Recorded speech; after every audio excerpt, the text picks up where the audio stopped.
सबको जय मसीह की। मैं प्रभु यीशु मसीह के नाम में कॉफ़ी विद क्राइस्ट के 100th एपिसोड में एक बार फिर से आप सभी का स्वागत करता हूं। और मेरे प्रियो, मैं सच में आगे बढ़ूं उससे पहले आपको धन्यवाद देना चाहता हूं आप सबों के सपोर्ट के लिए, कि मैं आप लोगों की दुआ और प्रार्थना के कारण और परमेश्वर के अनुग्रह के कारण कॉफ़ी विद क्राइस्ट के 100 एपिसोड्स पूरे कर चुका हूँ और ये परमेश्वर के अनुग्रह ही से संभव होने पाया है। आज जो हम टॉपिक जिस पर मैं बात करने वाला हूँ वो बहुत ही खूबसूरत टॉपिक है मेरे प्रियो।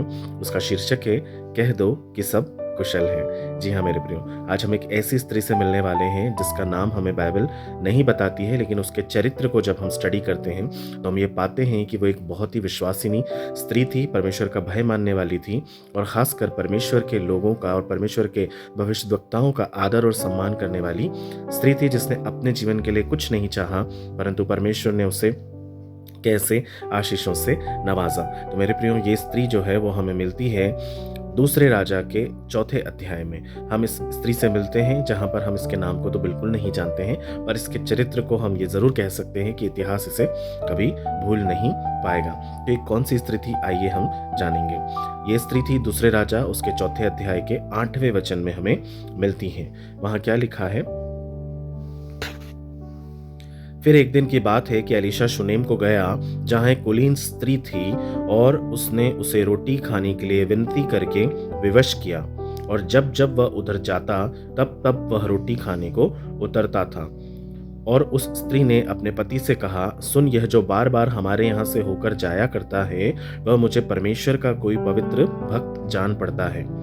तो हम भीत पर एक छोटी उपरोठी कोठरी बनाएं और उसमें उसके लिए एक खाट, एक मेज, एक कुर्सी और एक दीवट रखें, और जब जब वो हमारे यहाँ आए तब तब हम उसी में टिका करें।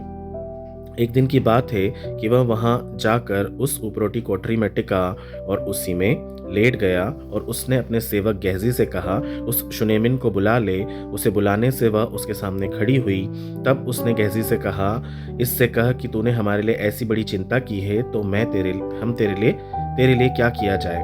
क्या तेरी चर्चा राजा व प्रधान सेनापति से की जाए? उसने उत्तर दिया, मैं तो अपने ही लोगों में रहती हूँ। मेरे प्रियो, ये एक ऐसी स्त्री थी जिसको किसी बात की कमी घटी नहीं थी और वो भविष्यद्वक्ताओं का आदर किया करती थी, और उसी आदर के चलते उसने एलीशा से आग्रह किया था कि मेरे घर आकर रोटी खाया कर। और जब वो बार बार उधर से गुजरते थे तो उस स्त्री ने सोचा कि क्यों ना मैं इसके लिए एक उपरोटी कोठरी ही बना दूं, जिसमें जब कभी एलीशा यहाँ से गुजरेंगे तो वो मेरी ही कोठरी में रह सकते हैं। और उसने उसके लिए क्या क्या व्यवस्थाएं की।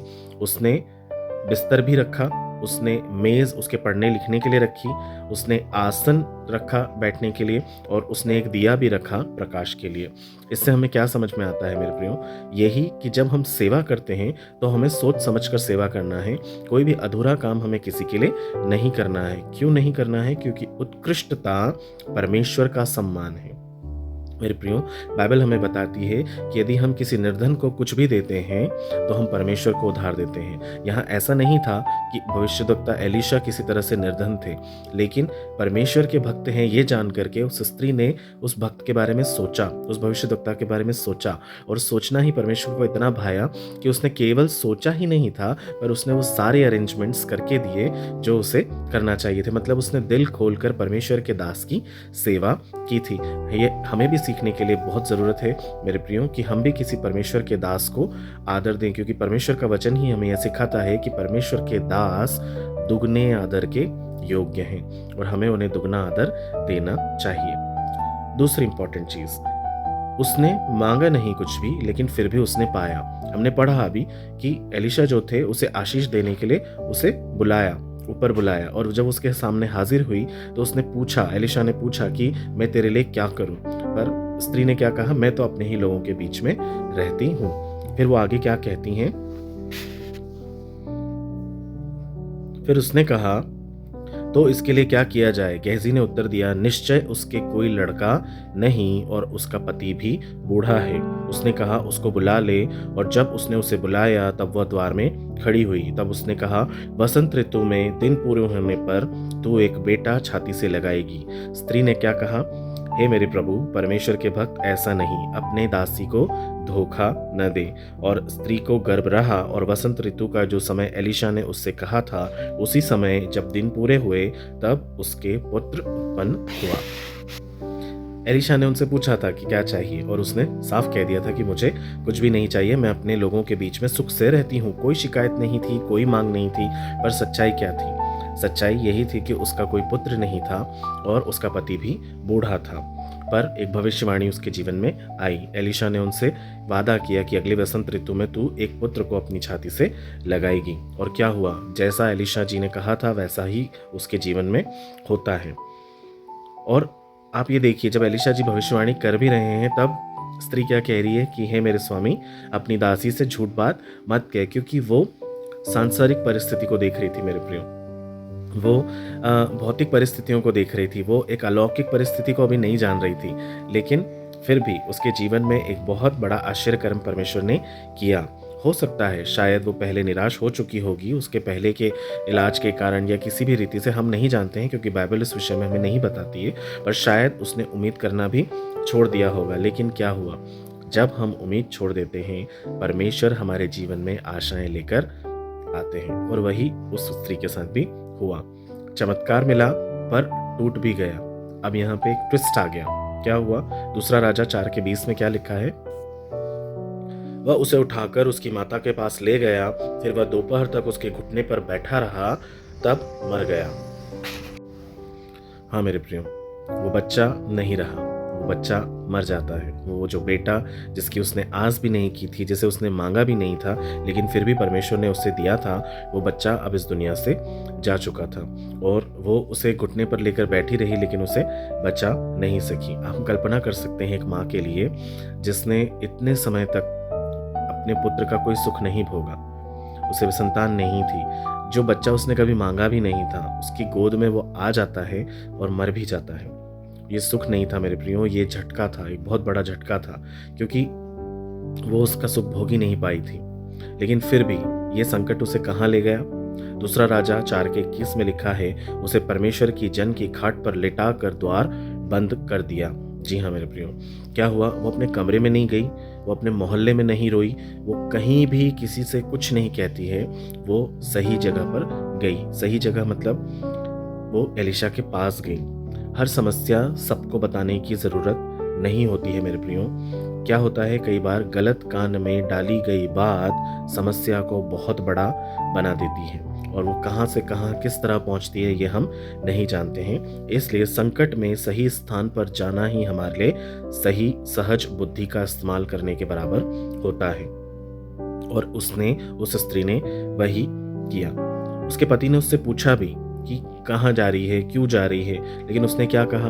सब कुशल है, सब कुशल हो जाएगा, यही वो बोल रही थी। गेहजी ने भी पूछा पति और बच्चे कैसे हैं? उसने क्या कहा गेहजी से? सब कुशल है। लेकिन गेहजी को कहीं ना कहीं समझ में आ रहा था, एलिशा भी मन में बेचैन हो गए थे कि कुछ तो गड़बड़ है ना। नीति वचन 18:21 में क्या कहता है? जीव के वश में ही मृत्यु और जीवन दोनों होते हैं। और वहां पर वो स्त्री भी सिर्फ जीवन को बोल रही थी। क्या कह रही थी? जो भी उससे पूछ रहा था सबसे वो यही कह रही थी कि सब कुशल है, सब कुशल है, सब कुशल है। मतलब आप सोच सकते हैं वो दर्द में भी ये कह रही है कि सब ठीक है उसके जीवन में। अब आप सोचिए कि जो वो देख रही थी वो बात उसने नहीं बोली, पर जो उसने बोला वो केवल और केवल विश्वास था। उसे विश्वास था कि उसका बेटा जो ऐसे समय में उसके जीवन में आया जब उसको उम्मीद भी नहीं थी, तो वो जीवित भी हो जाएगा। मेरे प्रियो, विश्वास आंखों से नहीं पर मुंह से ही अंगीकार के द्वारा शुरू होता है। इसलिए हमें भी मुंह से हर बात का अंगीकार करना है, और कैसी भी परिस्थिति हो सबके सामने हमें यही कहना है कि सब ठीक है, सब कुशल है। और आप देखिए आपके लिए फिर कुशलताएं जीवन में आने लग जाएंगी, जैसा इस स्त्री के साथ हुआ। क्या हुआ? दूसरे राजा 4:27 में वह एलिशा के चरणों पर गिर पड़ी। सार्वजनिक रूप से तो वो बहुत मजबूत रही, पर परमेश्वर के व्यक्ति के सामने वो टूट गई, उसके सामने वो बिखर गई और अपने दुख को उसके ऊपर व्यक्त किया। ये क्या दिखाता है मेरे प्रियो? ये यही दिखाता है कि वो स्त्री किसी तरह का अभिनय नहीं कर रही थी। वो सच में निराश और दुखी थी, पर वो समझदार थी, वो बुद्धि से पूर्ण थी, वो विश्वास से भरी हुई थी, उसमें आशा की कमी नहीं थी। वो परमेश्वर को सर्वोपरि जानती थी, वो भविष्यवक्ता की शक्ति को भी समझती थी। इसलिए किसी से बिना कुछ कहे वो सीधे उसी स्थान पर गई जहां पर उसे होना चाहिए था। मेरे प्रियो, मेरे और आपके लिए भी समझने की ये ज़रूरत है कि जीवन में निराशाएं आएंगी, तकलीफ़ें आएँगी, बहुत कुछ होगा जो हमारे साथ बुरा होगा। बहुत सारे लोग आपके विरोध में होंगे, तरह-तरह की बातें आपके कैरेक्टर पर, आपके आपके जीवन पर, आपके काम पर उँगली उठाकर आपसे कहेंगे। लेकिन ऐसे समय में आपको क्या करना है? सब ठीक है, परमेश्वर मेरे साथ है, सब कुशल हो जाएगा। और आप देखिए आपके जीवन में परमेश्वर कैसे नए-नए रास्तों को बनाएँगे, सारे काँटों को वो हटाएँगे, जगह को तैयार करेंगे, सही लोगों से आपको मिलवाएँगे, सही स्थान पर आपको, सही पद पर आपको बैठाएँगे और परमेश्वर वो आशीषें आपको देंगे जो आपने उनसे माँगी भी नहीं है। क्या ये किसी अद्भुत चमत्कार से कम नहीं होगा मेरे प्रियो? क्या हम कृतज्ञता से नहीं भर जाएँगे मेरे प्रियो? हमें भी इस स्त्री से वही सीखना है। क्या हुआ अंत हम देखते हैं। दूसरा राजा 4 के 35 में लड़का 7 बार छींक कर अपनी आँखें खोल देता है। हाँ मेरे प्रियो, एलीशा तुरंत दौड़कर लड़के के पास जाता है, उपरोटी कोठरी में जहाँ पर लड़का लेटा हुआ होता है। एलीशा उसके ऊपर अपनी छाया करते हैं, लेट जाते हैं और फिर घूमते रहते हैं और फिर थोड़ी देर बाद फिर वो ऐसा ही करते हैं और क्या होता है, थोड़ी देर में ही लड़का छींक देता है और उसकी बॉडी में उसका जीवन जो है वो वापस आ जाता है, चमत्कार वापस हो जाता है। क्यों? ऐसा क्यों होने पाया? क्योंकि उसने घबराहट का सामना विश्वास से किया। उसने अपने शब्दों को संभाले रखा, उसने अपने सम्मान को नहीं खोया और सबसे बड़ी बात मेरे प्रियो, उसने परमेश्वर पर अपने विश्वास को नहीं छोड़ा। हमें भी यही सीखनी है। किसी भी परिस्थिति में मेरे प्रियो परमेश्वर पर विश्वास करना नहीं छोड़ना है। चाहे कितनी ही जटिल समस्याएं हमारे जीवन में क्यों ना आ जाए, चाहे हम कैसी ही घोर अंधकार से भरी हुई तराई में होकर क्यों ना चले, विश्वास रखिएगा परमेश्वर आपके आगे आगे चल रहे हैं। वो आपको हर तरह के भेड़ियों से, हर तरह के शेरों से, हर तरह के लोगों से आपको बचा कर रखेंगे। वो आपसे बेहद प्यार करते हैं मेरे प्रियो। वो आपको कभी भी अकेला नहीं छोड़ेंगे। संकट आएंगे, दर्द होगा, आंसू भी आएंगे, पर 3 बातें जो है वो आपको याद रखना है। क्या? हर दर्द अपना या हर बात अपनी हर किसी को नहीं बतानी है। अपनी भाषा से कभी भी नेगेटिविटी को अंगीकार नहीं करना है। और तीसरी बात, सही स्थान पर जाना है और वो सही स्थान और कुछ नहीं है मेरे प्रियो, परमेश्वर का स्थान है। वो परमेश्वर की शरण है। आपको वहीं जाना है और अपने समस्त दुखों को उसी के सामने व्यक्त करना है। आखिरी शब्द बोलूँगा, परमेश्वर अभी भी आपको सब चीज़ों में नियंत्रण करके रखा हुआ है। आपकी हर परिस्थिति उसके हाथों में है। तो परमेश्वर पर भरोसा रखें, क्योंकि आपकी कहानी परमेश्वर की कहानी में शामिल है मेरे प्रियो। तो अंत ये नहीं है। अगर आपको ऐसा लग भी रहा है तो कह दीजिए सब कुशल है और परमेश्वर देखिए आपके लिए कैसे चमत्कार करेंगे। मैं विश्वास करता हूँ मेरे प्रियो कि इस वचन के द्वारा आप आशीषित हुए होंगे। यदि हुए हैं तो कमेंट्स में ज़रूर लिखकर बताइएगा। प्रभु आपके साथ हो। आइए हम प्रार्थना करेंगे। प्यारे खुदावंद, हम धन्यवाद के साथ एक और बार फिर आपके अति पवित्र चरणों में कॉफी विद क्राइस्ट के इस 100th एपिसोड के माध्यम से मैं सब लोगों को पिता आपके हाथों में सौंपता हूँ, जिन्होंने भी परमेश्वर पिता पीछे से सपोर्ट किया है प्रभु जी, और पिता मेरे वचनों को आपके वचन समझकर ग्रहण किया है परमेश्वर पिता, आपकी वाणी समझकर सुना है प्रभु जी और अपने जीवन में अमल करते हैं पिता। उन सभी लोगों को आप आशीषित करें, अपनी महिमा से भरें, उनके लिए उत्तम द्वार खोलिए। उन्हें जिस स्त्री ने जिस तरह से परमेश्वर पिता अपने विश्वास को पकड़े रखा और राजा किसी भी गंभीर परिस्थिति में वो घबराई नहीं, उन्हें दीजिए प्रभु आपके लोग भी वैसे ही दृढ़ और अटल हो जाने पाएं, हर परिस्थिति का सामना डट कर करने पाएं, शैतान से एक अच्छी कुश्ती को लड़ने वाले हो सकें और स्वर्गीय मिरास को प्राप्त करने वाले हो सकें जो आपने उनके लिए रखी है। प्रभु आपके हाथों में आपके हर एक लोगों को मैं सौंपता हूँ जो विश्व भर से कहीं से भी और पिता परमेश्वर किसी भी माध्यम से मुझे देखते और सुनते हैं। आप उन्हें प्रभु इस संदेश के माध्यम से आशीष और आशीष और आशीष दे राजा। नेमतों की वर्षा उन पर करें, उनके जीवन में बरकत आए प्रभु, उनके बटवे कभी खाली ना होने पाए, उनके खत्ते और भंडार अन्न जल से रुपए पैसों से भरे रहने पाए प्रभु। इन भौतिक आशीषों से बढ़कर आपका आत्मिक शालोम उनके जीवन में आए। हर एक बीमारी, हर एक मौत, हर एक खतरा, हर एक श्राप प्रभु यीशु मसीह के नाम से उनके जीवन से दूर हो जाए। मैं पिता परमेश्वर उनको आपके हाथों में सौंप देता हूँ राजा, और प्रभु आपके लहू की छाप उनके ऊपर छिड़कता हूँ और विश्वास करता हूँ कि ये प्रार्थना सुन ली गई है, स्वर्ग से उत्तर मिल गया है प्रभु यीशु मसीह के नाम से, आमीन। मेरे प्रियो, मैं विश्वास करता हूँ ये वचन आपके जीवन में अद्भुत काम करेगा। मेरे साथ हर दिन यूं ही बने रहिएगा। हम हर दिन नई नई बातों को सीखेंगे, शैतान को चकमा देंगे, उससे धूल चटाएंगे, उसे याद दिलाएंगे कि वो हारा और मैला और कुचला हुआ ही है। और परमेश्वर आपके साथ निरंतर बना रहे। आपका दिन शुभ हो। सभी को जय मसीह की।